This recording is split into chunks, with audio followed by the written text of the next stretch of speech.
আসসালামু আলাইকুম প্রিয় শিক্ষার্থীবৃন্দ। আমরা বিগত দিনে আসলামপুর আজহার মাধ্যমিক বিদ্যালয় থেকে গণিত ক্লাস দিয়েছি।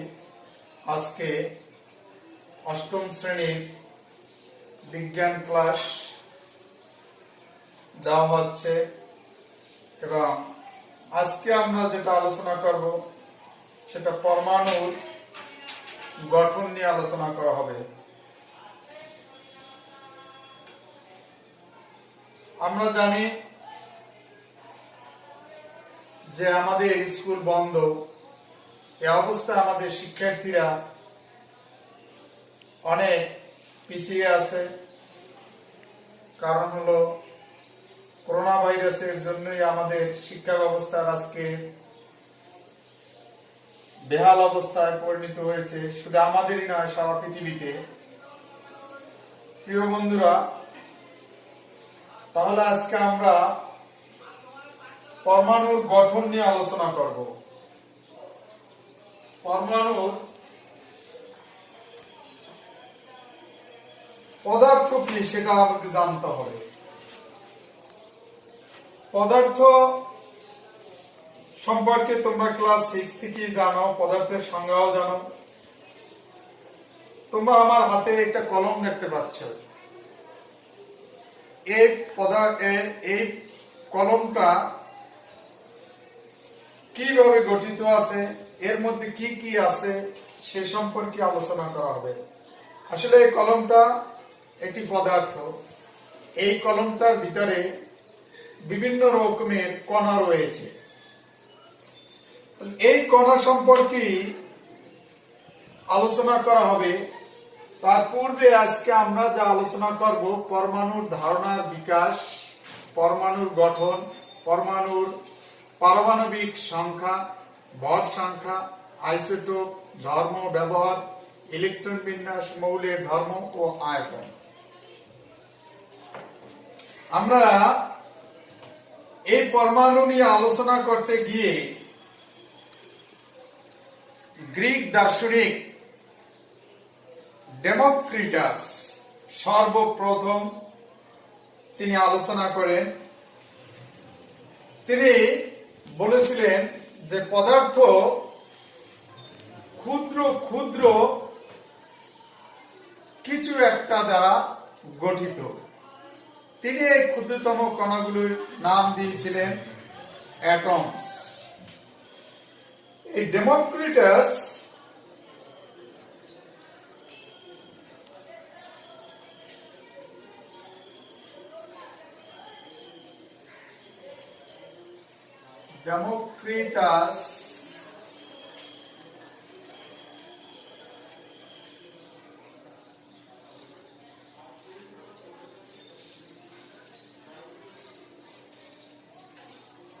ডেমোক্রিটাস 460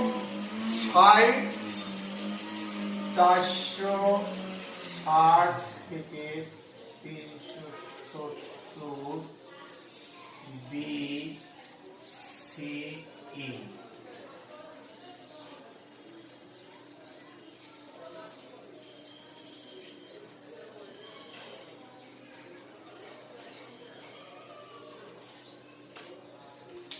এখানে BCE base before Christian era অর্থাৎ খ্রিস্টের জন্মের 400 বছর পূর্বে, খ্রিস্টের জন্মের 400 বছর পূর্বে ডেমোক্রিটাস বলেছিল যে পদার্থ ক্ষুদ্র ক্ষুদ্র কণা দ্বারা গঠিত, আর সেই ক্ষুদ্রতম কণাগুলোর নাম দিয়েছিলেন তিনি অ্যাটমস।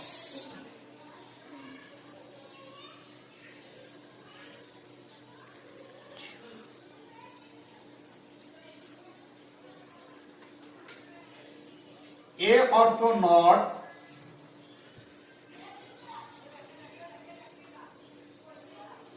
আর টমস অর্থ বিভাজ্য। not বা না, আর এটা হলো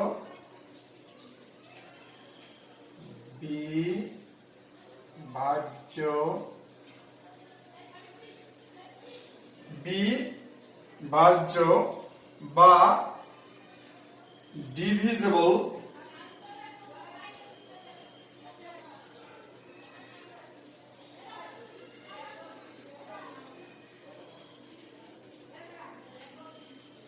তাহলে অর্থাৎ বিভাজ্য করা যায় না পদার্থ যে, অর্থাৎ এটাকে তিনি পরমাণু বলেছিলেন, যেই পরমাণু আর বিভাজ্য করা যায় না।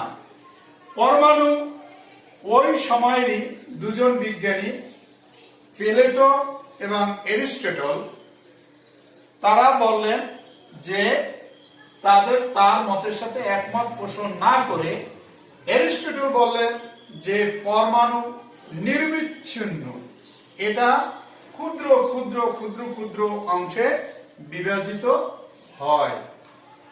এর প্রায় অনেক বছর কেটে যাওয়ার পরে বিজ্ঞানীরা অনেক পরীক্ষা নিরীক্ষা করার পরে 1803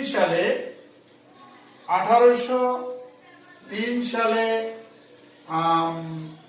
ইংরেজ বিজ্ঞানী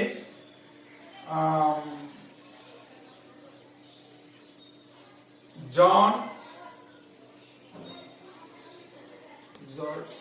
1803 সালে ইংরেজ বিজ্ঞানী জন ডাল্টন, তিনি বিভিন্ন পরীক্ষার মাধ্যমে তিনি দেখলেন যে পরমাণু ক্ষুদ্র ক্ষুদ্র কণা দ্বারা গঠিত। এই ক্ষুদ্র ক্ষুদ্র কণাগুলোর নাম দিলেন, এই ক্ষুদ্র ক্ষুদ্র কণাগুলির নাম দেওয়া হলো পরমাণু, electron, proton, neutron. Electron, proton, neutron. এরপরে এরিস্টটলের মতবাদটি বাতিল হয়ে যায় এবং ডাল্টনের মতবাদটি সকল বিজ্ঞানীরাই যথাযথভাবে গ্রহণ করে নেয়। এভাবে অনেক বছর চলার পরে বোর এবং রাদারফোর্ড পরমাণুগুলি রয়েছে, এই পরমাণুগুলি একটি নির্দিষ্ট কক্ষপথে ঘোরে। তাহলে পরমাণুর গঠন রাদারফোর্ড যে 1911 সালে বিজ্ঞানী রাদারফোর্ড দেখলেন যে পরমাণুর কেন্দ্রে প্রোটন এবং নিউট্রন নামক কণা রয়েছে এবং তা অনেক জায়গায় খালি বা ভ্যাকুয়াম সৃষ্টি। এর ভিতরে এই যে ইলেকট্রন প্রোটন রয়েছে এবং তার বাইরে ইলেকট্রন ঘুরছে, কিন্তু রাদারফোর্ড এই ইলেকট্রন কিভাবে ঘুরছে সে সম্পর্কে, কোথা দিয়ে ঘুরছে সে সম্পর্কে উনি কিছুই বলেন নাই। ফলে 1913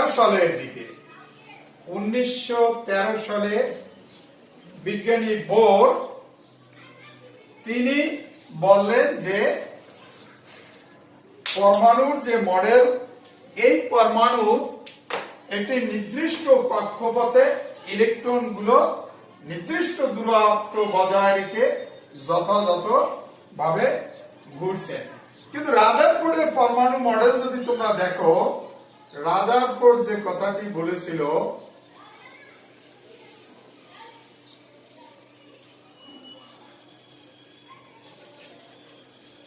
এখান দিয়ে যদি এই পরমাণুগুলোই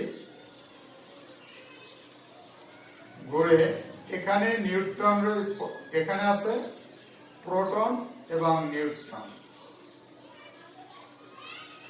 হ্যাঁ, উনি আরেকটু বলেছিলেন যে এটা পজিটিভ, ধনাত্মক চার্জ যুক্ত প্রোটন নিউক্লিয়াসের কেন্দ্রে অবস্থান করে। ধনাত্মক চার্জ যুক্ত প্রোটন নিউক্লিয়াসের কেন্দ্রে অবস্থান করে। তাহলে এখানে দেখা যায় যে ইলেকট্রন ঘুরতে ঘুরতে এক সময় তা কেন্দ্রে নিমজ্জিত হবে এবং পরে ইলেকট্রনের কোনো অস্তিত্বই থাকবে না। কিন্তু এই মডেলটিকে রাদারফোর্ড সৌরজগতের সাথে তুলনা করেছেন, যা বর্ণনা করতে গিয়ে দেখা যায় যে ইলেকট্রনের অস্তিত্ব একসময় বিলীন হয়ে যাবে। আমরা এরপরে পরবর্তীতে বিজ্ঞানী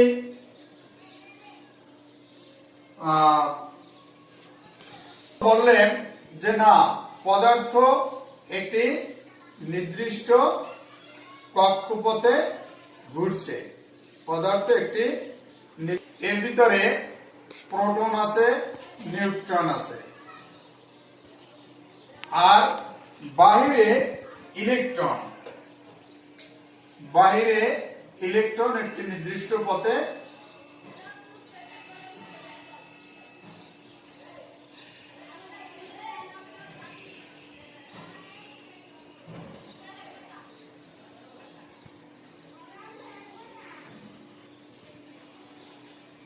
একটি নির্দিষ্ট কক্ষপথে যথাযথভাবে পরিভ্রমণ করছে।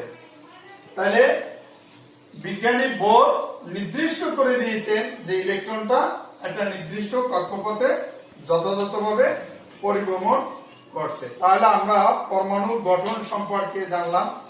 পারমাণবিক সংখ্যা, পরমাণুর পারমাণবিক সংখ্যা, এটা জানতে হলে আগে দেখো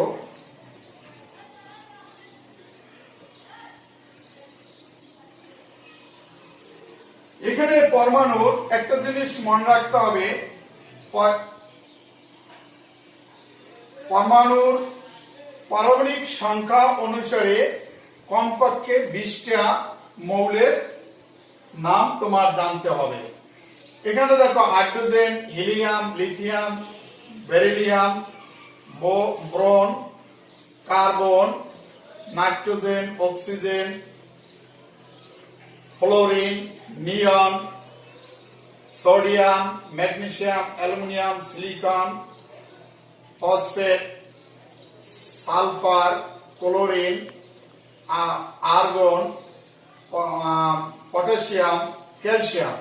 আমি এখানে 20টা উল্লেখ করেছি। এই 20টা তাদের পারমাণবিক সংখ্যা অনুসারে। এর ভিতরে পারমাণবিক সংখ্যা মানে মৌলের প্রোটন সংখ্যা। প্রোটন সংখ্যা হইল পারমাণবিক সংখ্যা। মৌলের যতটি প্রোটন সংখ্যা থাকবে তাই হবে ওই মৌলের পারমাণবিক সংখ্যা, তাই হবে ওই মৌলের পারমাণবিক সংখ্যা। এখানে দেখো, আমি এখানে যদি লিখি 1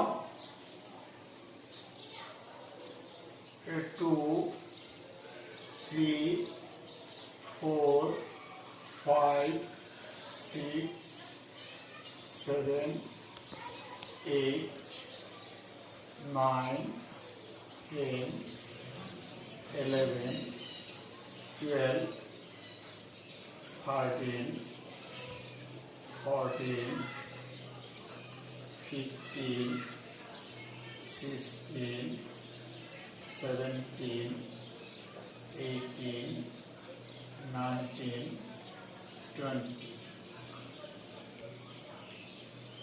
তাহলে এখানে দেখো হাইড্রোজেনের একটা মাত্র পরমাণু রয়েছে, হিলিয়ামের 2টা, লিথিয়ামের 3টা, এভাবে করতে ক্যালসিয়ামের 20টা।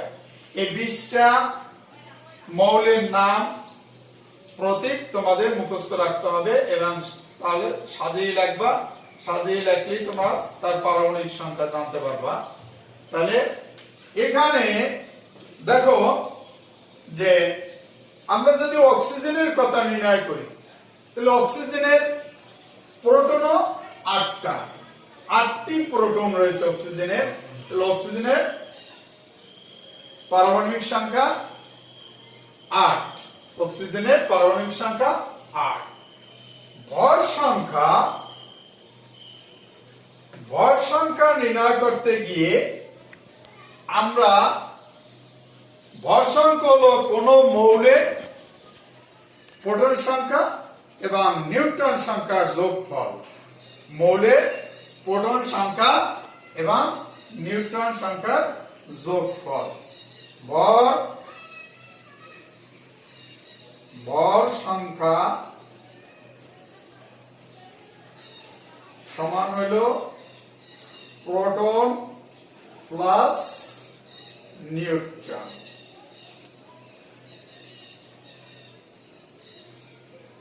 এখন একটা মৌলের ভিতরে যে কটা প্রোটন থাকবে সেই কটা ইলেকট্রন থাকবে, সে কটা নিউট্রন থাকবে। অনেক ক্ষেত্রে নিউট্রন সংখ্যা সমান নাও থাকতে পারে।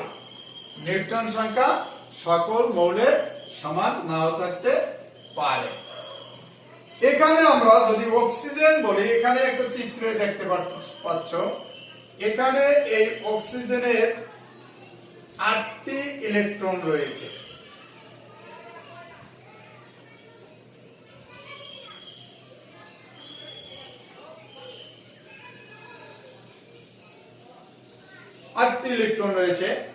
তাহলে এখানে অক্সিজেনের ভর সংখ্যা হবে, তাহলে যে কয়টা ইলেকট্রন আছে সেই কয়টা তার প্রোটন আছে।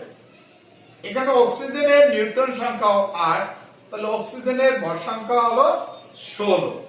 অক্সিজেনের আণবিক ভর সংখ্যা হলো 16 আর প্রোটন আর পারমাণবিক সংখ্যা 8। তাহলে প্রোটন 8, নিউট্রন 8। Proton 8, neutron 8। এখন আমরা যদি দেখি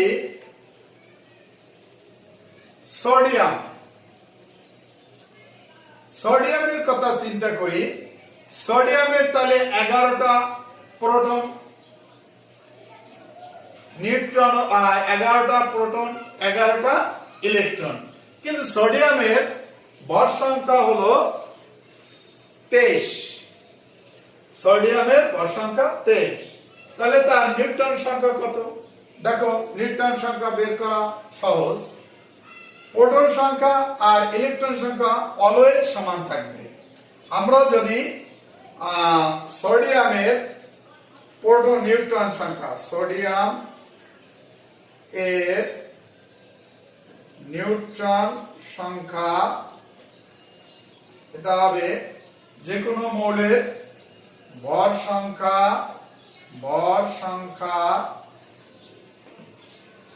বিয়োগ প্রোটন সংখ্যা,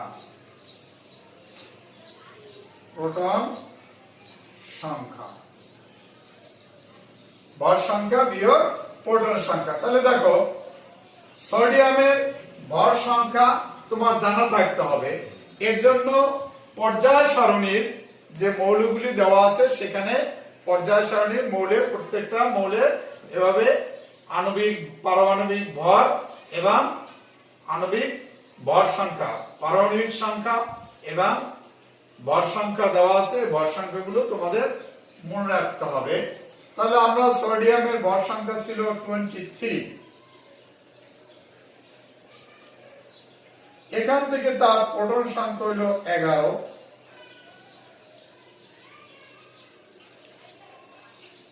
থাকে 12। দেখো, তাহলে নিউট্রন সংখ্যা, সোডিয়ামের নিউট্রন সংখ্যা 12।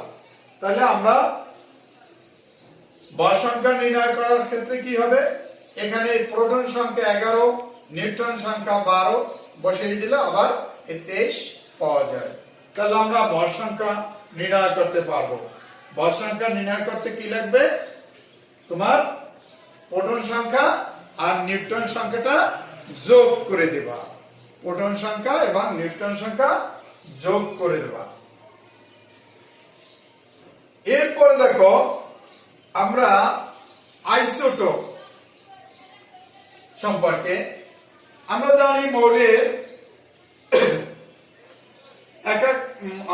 মৌলের যখন ভর সংখ্যা ঠিক থাকবে, এই ভর সংখ্যা যখন হাইড্রোজেনের 1 থাকবে তখন সেটা আইসোটোপ না। কিন্তু যখন ভর সংখ্যা ভিন্ন হবে তারা ভিন্ন ভিন্ন ভর প্রদর্শন করবে। তাহলে কোন মৌল যখন ভিন্ন ভিন্ন ভর সংখ্যা প্রদর্শন করে তখন ওই মৌলগুলোকে, যে নতুন নতুন ভর সংখ্যার যে মৌল পাওয়া যায় সেগুলোকে আইসোটোপ বলা হয়। এগুলো তেজস্ক্রিয়তার মাধ্যমে তৈরি করা হয়। এই ভিন্ন ভিন্ন ভর সংখ্যা, যেমন আমরা যদি বলি যে হাইড্রোজেনের বেলা চিন্তা করো, হাইড্রোজেনের 3টা আইসোটোপ রয়েছে। কি কি? ডিউটেরিয়াম, একটা হলো হাইড্রোজেন, একটা হলো ডিউটেরিয়াম, আর একটা হলো ট্রিটিয়াম। ডিউটেরিয়াম, ট্রিটিয়াম, 3টা আইসোটোপ রয়েছে। তাহলে এই আইসোটোপ, হাইড্রোজেনের কে আরেকটা বলা যায় প্রোটিয়াম। এখানে দেখো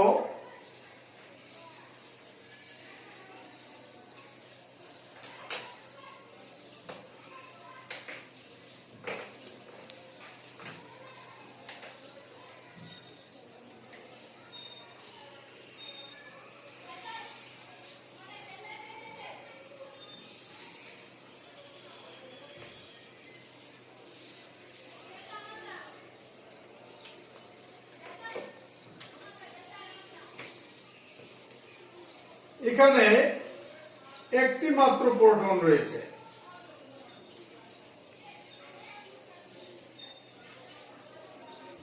এখানে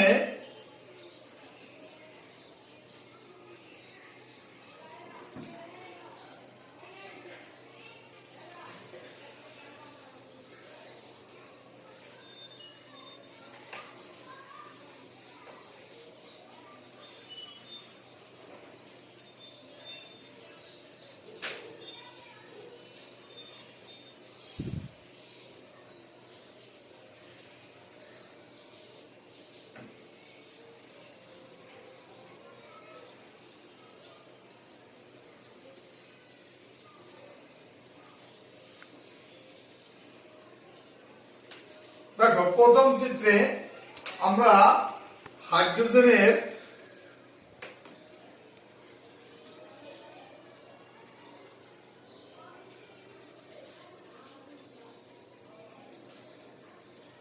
একটি মাত্র প্রোটন পাচ্ছি।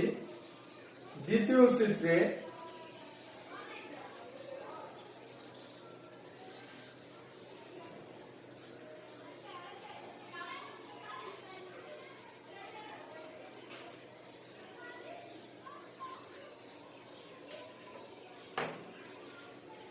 উপরে এটা ভর সংখ্যা। তাহলে দেখো প্রথম প্রোটিয়াম যেটা বা হাইড্রোজেন, তার একটা মাত্র প্রোটন রয়েছে। দ্বিতীয় চিত্রে একটা প্রোটন, একটা নিউট্রন। তাহলে আমরা এই ভর সংখ্যা অনুসারে 1 আর 1 2 যোগ করলে পেলাম। তৃতীয় চিত্রে ট্রিটিয়াম, যেটা তার দুইটা নিউট্রন রয়েছে, একটা প্রোটন। এই যে দেখা যাক, দেখো এই নীল কালারের একটা প্রোটন আর লাল কালারের এটা দুইটা নিউট্রন। তাহলে 1 যোগ 2, প্রোটন একটা যোগ 2টা নিউট্রন যোগ করলে আমরা 3টে, তার ভর সংখ্যা পাই 3। এখানে হাইড্রোজেনের আরো আছে। আমরা এখন এই যে ভিন্ন ভিন্ন ভর প্রদর্শন করলো, এই মৌলটা যে ভিন্ন ভিন্ন ভর প্রদর্শন করলো তা হচ্ছে এই হাইড্রোজেনের এগুলি আইসোটোপ। এটাকে বলা হয় হাইড্রোজেনের আইসোটোপ। ক্লোরিনের অনেক সময় তোমরা দেখেছো যে ক্লোরিনের আইসোটোপ, ক্লোরিন এটা হলো 35, 37, এই 35 এবং 37 এটা হলো ক্লোরিনের আইসোটোপ।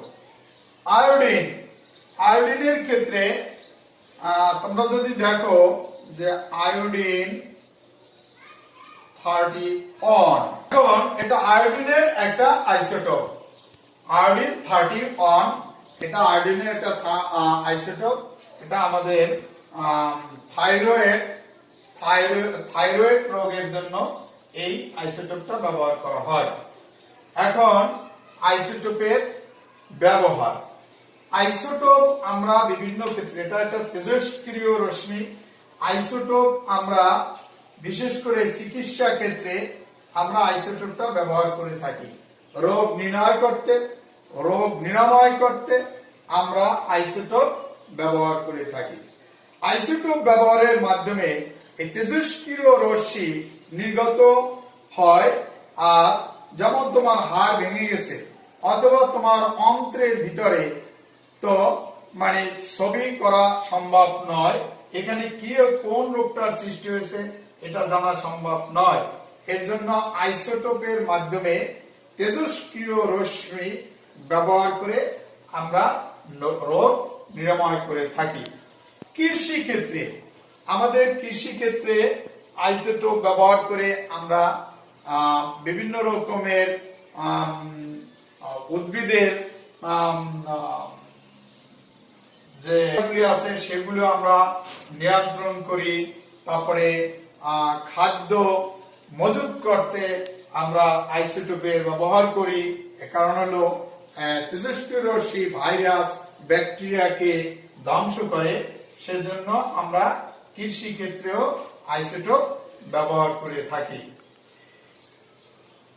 খাদ্যদ্রব্য সংরক্ষণ করতে আমরা আইসোটোপের ব্যবহার করে থাকি। খাদ্যদ্রব্য সংগ্রহ করতে আমরা আইসোটোপের ব্যবহার করে থাকি। তাহলে তোমরা মেন বইটা রিভিশন দিলে তাহলে তোমরা বাকি জিনিসগুলি ওখানে পেয়ে যাবা। কিভাবে আমাদের মানে আইসোটোপ কোথায় কোথায় ব্যবহার করা হয়, এর কাজ কি, সেগুলো বইয়ের ভিতরে সুন্দরভাবে তোমাদের দেওয়া আছে। আসো এখন ইলেকট্রন বিন্যাস। আমরা ইলেকট্রন বিন্যাস কিভাবে করা হয়, এখানে তোমরা এর আগে আমি একটা চিত্র এঁকেছিলাম। এখানে দেখো, এখানে ইলেকট্রন একটা নির্দিষ্ট নিয়ম অনুসারে এক একটা নির্দিষ্ট কক্ষে অবস্থান করছে। তো কিভাবে অবস্থান করবে এটা তোমাদের অষ্টম শ্রেণীর জন্য একটু জেনে রাখতে হবে। এটা বেশি কঠিন না। এই সূত্রটা 2n², 2n² এই সূত্র। এখানে n মানে কক্ষপথ, n মানে সেল সংখ্যা বা কক্ষ সংখ্যা। এখানে দেখো, যদি আমরা একটা চিত্র দেখি কোন কক্ষে কয়টা থাকবে,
এটা নিউক্লিয়াস।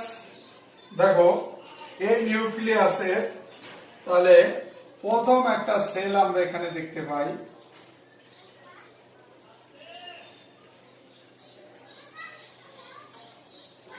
এটা হলো কে সেল। এরপর কে পর 2 নম্বর সেলটাকে বলা হয় এল সেল। 3 নম্বরটা হলো এম সেল।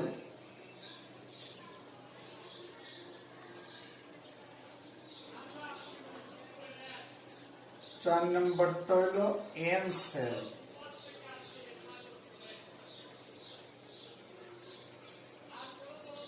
5 নম্বরটা হলো ও সেল,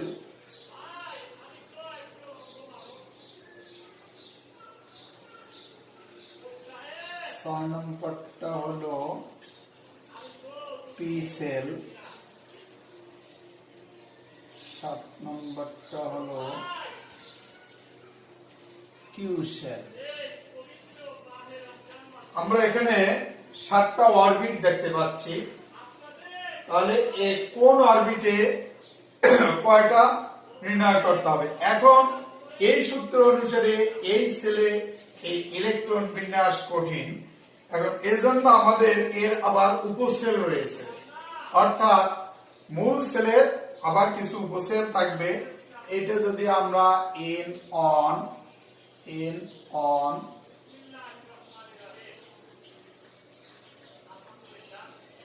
এটা N2, এটা N3, এটা N4, N5, N6,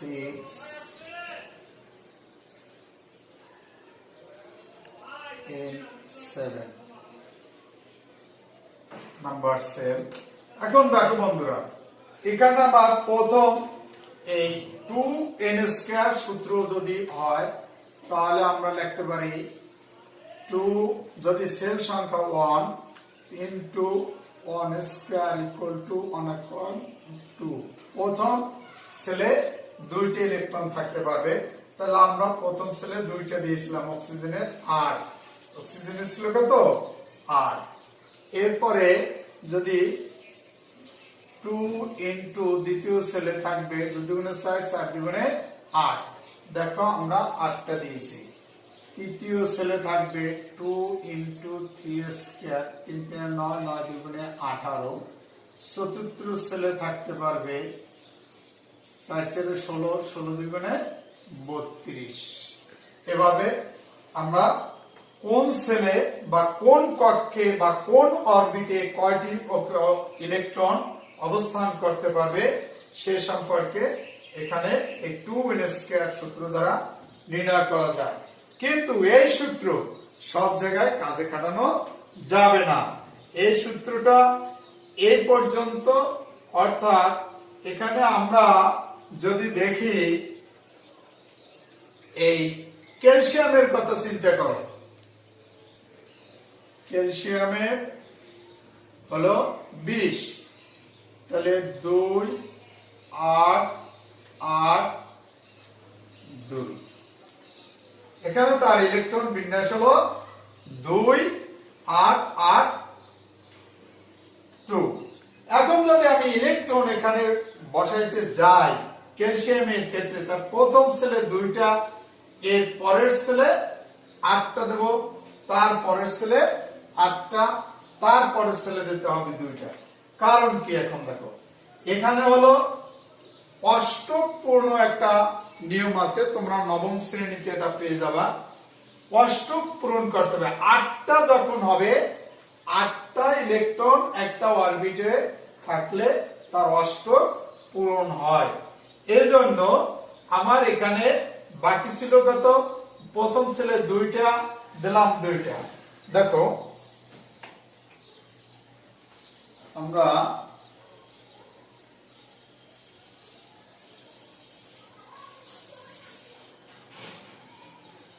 প্রথম সেলে আমার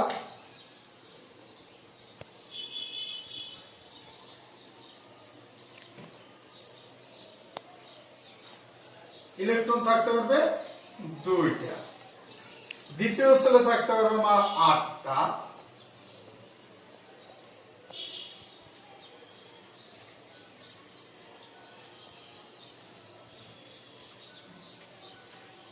এখন আমার কয়টা গেছে, ও 20টা, তার গেছে 2টা 10টা, 10টা, এখন আছে 10টা, কিন্তু 10টা সে নেবে না, কিন্তু তার অষ্টক পূর্ণ করে দিতে হবে। তাহলে 10টা বাকি, এই 10টা থেকে আবার 8টা এখানে দিয়ে দিলাম।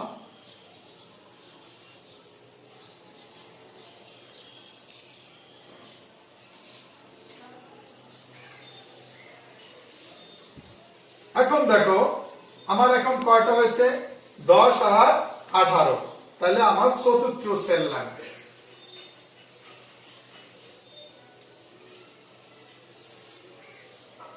এই দুইটা এই চতুর্থ সেলে দিতে হবে।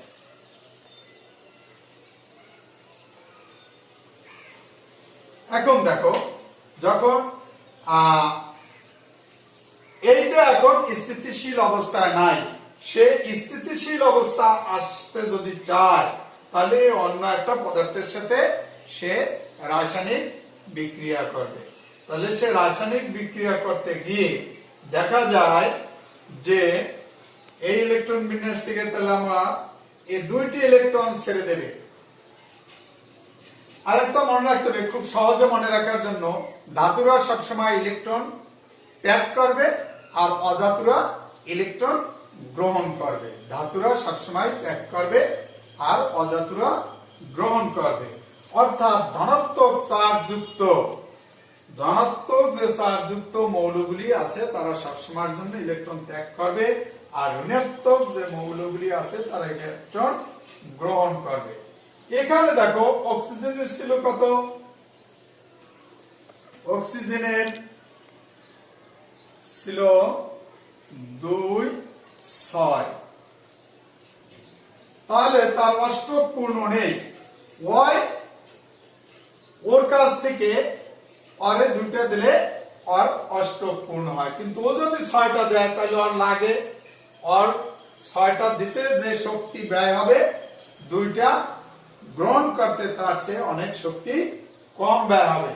এজন্য ইলেকট্রনের আদান প্রদান হবে ধনাত্মক এবং ঋণাত্মক মৌলের ভিতরে। তাহলে আমরা এখানে আমরা যদি দেখি যে ক্যালসিয়ামের ক্ষেত্রে ক্যালসিয়াম কি করে, ক্যালসিয়াম দুইটি ইলেকট্রন ছেড়ে দেয়, তাহলে Ca কি করবে, দুইটি ইলেকট্রন ছেড়ে দেবে, Ca2++2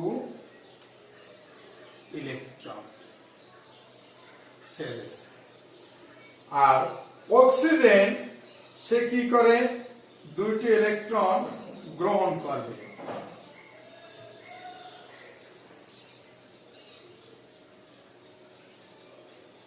+2 ইলেকট্রন গ্রহণ করে সে কি হবে 2-। এখন দেখো এখানে ক্যালসিয়াম দুইটি ইলেকট্রন ছেড়ে দিয়েছে, সেই দুইটি ইলেকট্রন অক্সিজেন গ্রহণ করছে, গ্রহণ করে কি হয়েছে দেখো,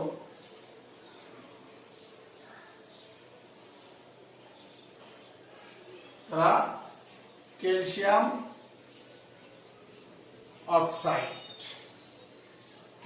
অক্সাইড নামক একটা নতুন যৌগ গঠন করা হয়েছে। তোমাদের এটা আমি নবম শ্রেণীর একটা ক্লাস দেব, ওই ক্লাসের ভিতরে তোমরা এই রাসায়নিক বিক্রিয়া সম্পর্কে জানতে পারবা।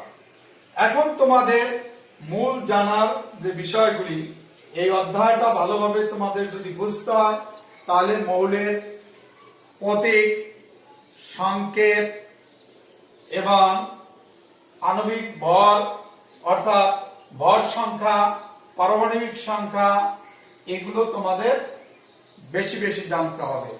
তুমি যদি মৌলের নাম না জানো তাহলে তুমি ইলেকট্রন বিন্যাস করবা কার?